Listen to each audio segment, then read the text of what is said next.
खाए हमरा के साथे अन्याय करत नहीं ऐसे। पहले तो दू को बेटे है रही सा, लेकिन 18 में जब देखवाई चार्ज करवानी तो देखा फिर से लड़की है। आखिर हम क्या करें, हमरा कुछ नहीं के बुझात।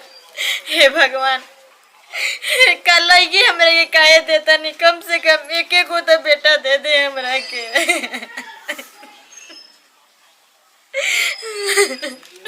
हम अपन फूल जैसा लड़की लेके हम कहाँ जाए, हमारा नहीं।